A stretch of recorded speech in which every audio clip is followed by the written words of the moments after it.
Hai semua, Assalamualaikum. Balik lagi ya di channel aku, Mama Aurin, seorang ibu rumah tangga yang hidup di desa dan punya 3 orang anak yang hobinya bersih-bersih rumah. Gimana kabarnya teman-teman? Mudah-mudahan dalam lindungan Allah yang semangat ya, dan dalam lindungan Allah Subhanahu wa taala. Amin. Buat teman-teman, terima kasih ya yang udah like, komen, dan subscribe. Mudah-mudahan kebaikan teman-teman dibalas oleh Allah Subhanahu wa taala dan diberi kesehatan dan kelancaran rezeki. Amin. Oh iya teman-teman, tekan tombol loncengnya ya supaya nggak ketinggalan video dari aku, Mama Aurin. Kali ini aku akan share ya teman-teman, cara menjaga kebersihan dapur di rumah kita. Yang pertama, bersihkan secara rutin ya dapur kita. Bersihkan dapur setiap hari, termasuk mencuci piring setelah makan dan membersihkan meja makan dan dinding setelah masak dan membuang sampah, supaya dapur kita kelihatan bersih dan rapi. Oh iya teman-teman, kita sebaiknya ya segera mencuci piring-piring yang telah kotor, yang telah kita pakai setelah makan. Jangan sekali-sekali kita itu menumpuknya ya teman-teman. Supaya kita nggak malas, kita harus kerjakan secara langsung.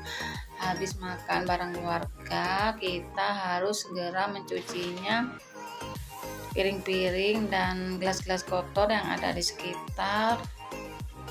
Dan habis memakan makan itu kita harus bersihkan dan harus kita cuci dengan bersih, dan kita taruh di tempatnya masing-masing.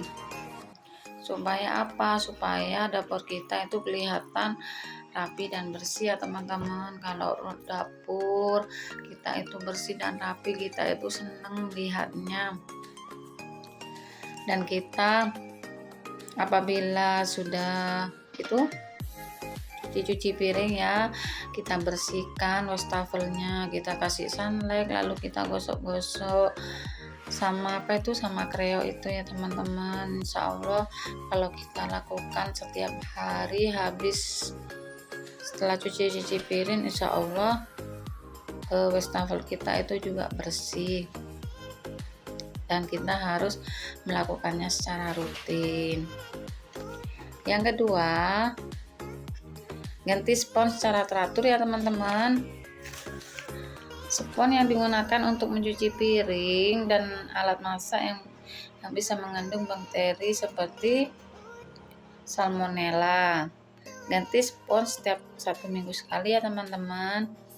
Apabila di rumahnya teman-teman itu pakai pakai spons, itu sebaiknya kita menggantinya dalam waktu 1 minggu sekali. Kalau enggak gitu teman-teman, kalau lebih dari 1 minggu sekali, itu keadaan spons itu biasanya udah hitam dan takutnya sudah ada bakteri salmonella yang menempel di spons tersebut.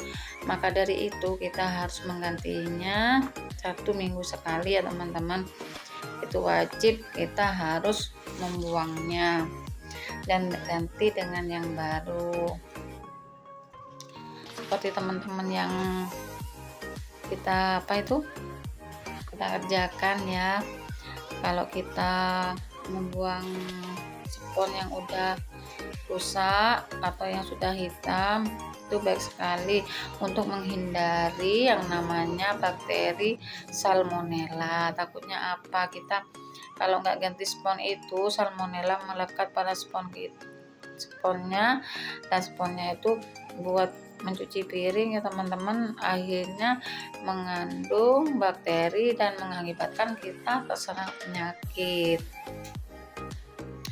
Yang ketiga, bersihkan keran secara teratur nah teman-teman. Keran adalah tempat yang bisa menjadi bakteri, sehingga perlu dibersihkan secara teratur. Keran yang ada di dapur kita yang kita gunakan setiap hari itu kita harus bersihkan setiap hari ya teman-teman. Kita harus membersihkannya setelah kita mencuci piring.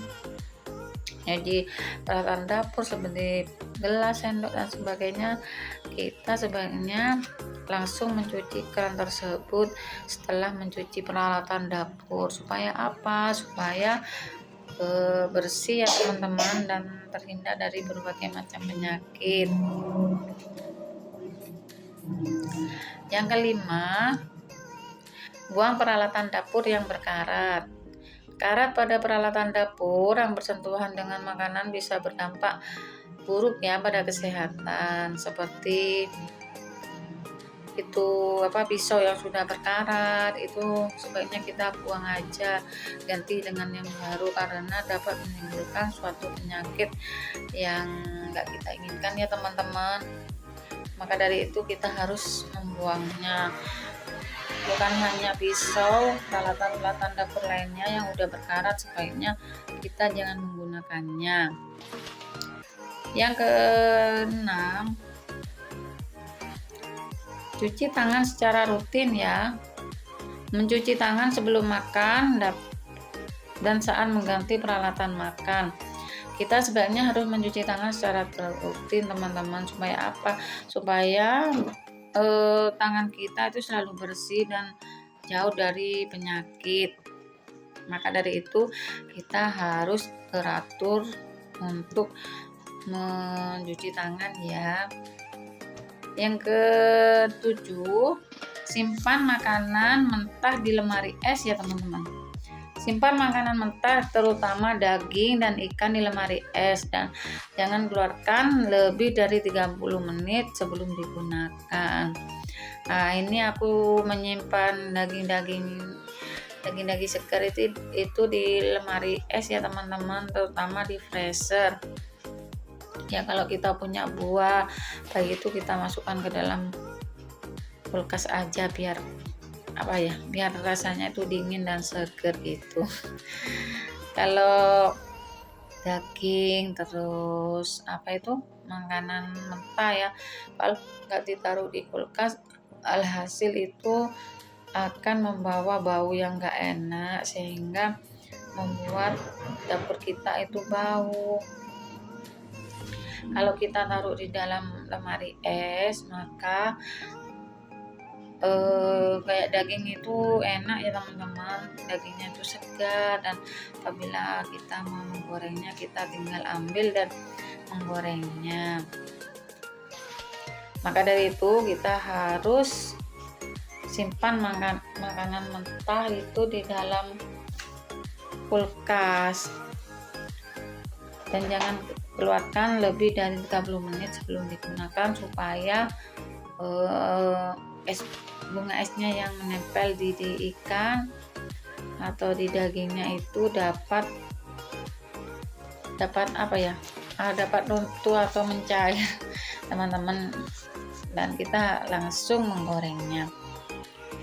Yang kedelapan, gunakan talenan yang berbeda. Gunakan talenan yang berbeda untuk memotong daging, sayur, dan makanan laut. Kita harus punya talenan lebih dari satu ya teman-teman. Supaya apa? Supaya kita dapat membedakan. Gunakan talenan daging, sayur-sayur, dan makanan laut lainnya. Kita harus gunakan talenan yang berbeda-beda supaya